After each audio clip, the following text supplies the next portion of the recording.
Hi, and as you've seen from the title of the video, we will be reading right now the the prologue of the Tangle of Knots.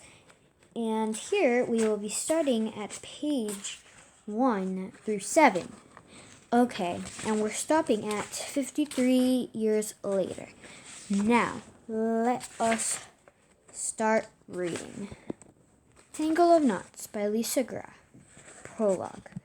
The line for the number 36 bus out of Hattiesburg, Mississippi, was the longest at the station. All sorts of folks were making the long trip north. There were slouchers and starers, a few snoozers. Puckered here and there along the row were men stretching their limbs, hoping to catch a hint of a breeze.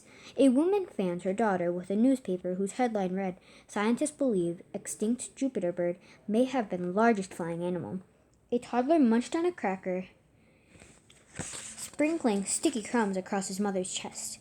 No one seemed to have the energy to speak above a grumble. The air was thick. Amidst them all sat a young man, exactly 1 day past his 18th birthday. Perched carefully atop his powder blue suitcase, his new broken suit was stiff with creases, not yet shaped to fit his ankles. He tapped his foot on the ground, breathing in the last few moments before he claimed his inheritance, his fate. As soon as he climbed aboard the bus, the young man would be on his way. Next to him, a small girl who had been losing at a game for jacks for several minutes suddenly snatched up all 7 pieces before the ball bounced down, her hand whipping through the air quickly to follow. "Hey!" cried the girl's competitor, a boy at least 3 years her senior. "No fair! You said you weren't any good at jacks."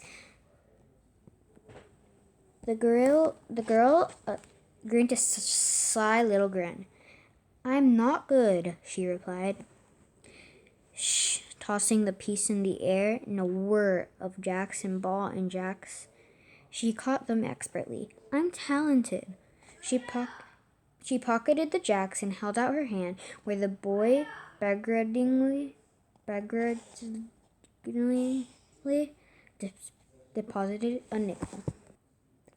The young man watched as the girl scurried across the line to her mother, who was leafing through a magazine. When the girl proudly produced her nickel, her mother scalded, "Not again, Susan!"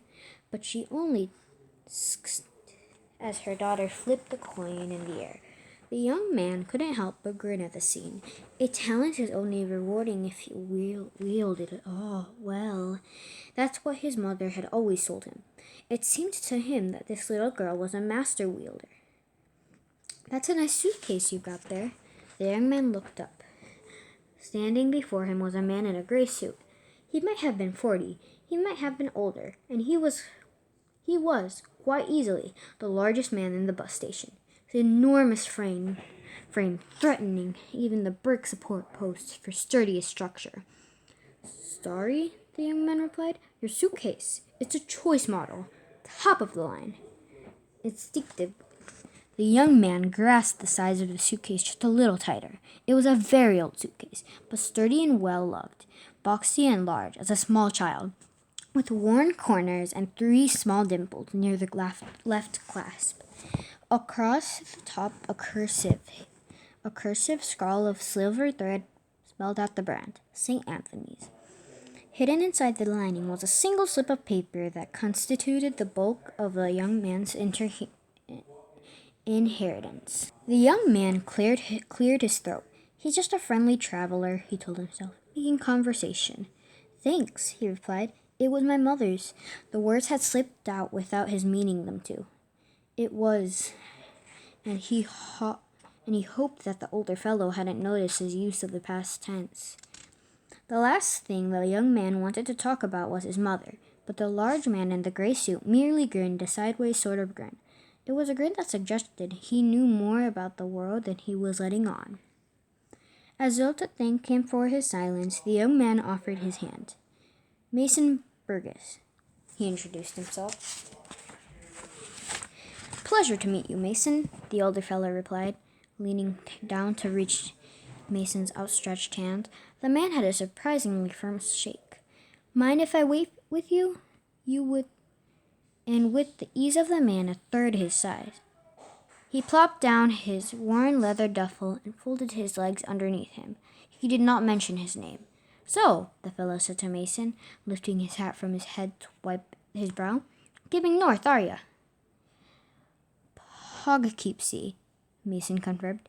"New York," the fellow said, nodding. He seemed not surprised by the information. "Good for you." "And you?" Mason asked, making conversation. "I'm a traveling salesman," he replied, although it was most certainly not the answer to Mason's question. "Odds and ends, mostly. I don't suppose I could interest you in a knot?" He opened the right side of his jacket. Inside, where most salesmen might hang watches or whatnots, the old man had pinned dozens and dozens of knots. There were slip knots and top knots and figure eights and tens more Mason had no names for. Mason squinted. "You certainly are talented," he told the man graciously. "Do you," he searched for his manners, "sell many knots then?" The older fellow dropped shut the side of his jacket. "Heavens, no," he said, the last of a guffaw trickling over his words. "They are mostly for entertainment. It's a horrible useless talent, tying knots. Could have been blessed with a talent for finance or medicine. Even a log-splitting talent might have done me some good. But no, I find myself with knot tying." "Well, the only knot I've mastered is the one to tie my shoelaces," Mason admitted. He couldn't help it. He liked the odd fellow. "Every other knot just looks like a tangled mess to me." The man in the gray suit thought about that. "Well, that's the thing about knots, isn't it?" he replied after a moment. "If you don't know the trick, it's a muddled predicament.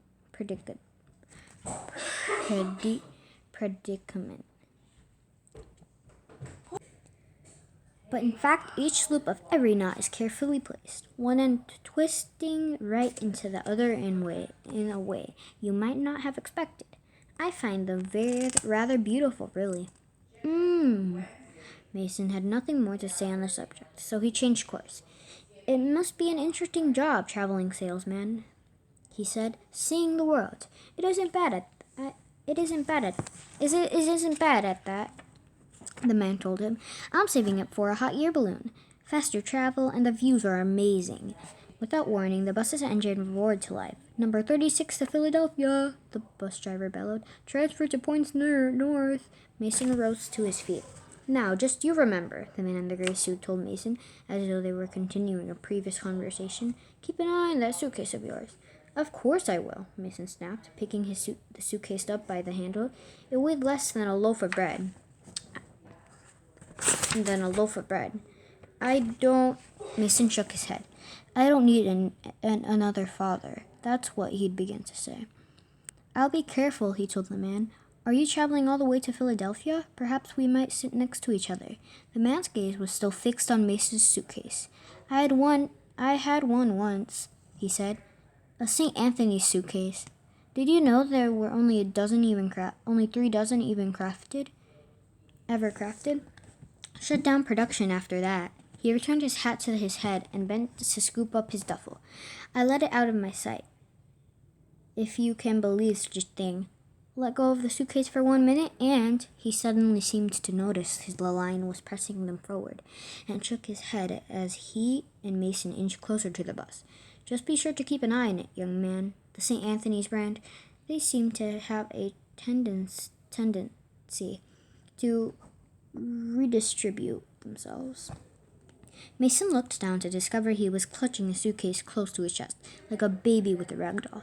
"Ridiculous." He lowered his arms, turning from the man in the gray suit just long enough to close the gap in the line. "I'd be happy to offer you the window seat if you'd like," Mason said over his shoulder as they continued toward the bus. "Or the aisle, if you'd rather stretch your leg."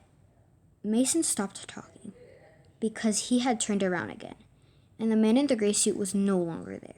"Suitcase and ticket, please, son." Mason whirled back around. "Huh?" he muttered to the driver, momentarily confused by the outstretched hand. Where had the large man gone off to? there was no sign of him anywhere. "Suitcase and ticket, please." Mason shook himself back to his senses and handed the bus driver his ticket. "That'll have to go under the bus," the driver had told him, pointing to the suitcase in Mason's hand. "No room for it above."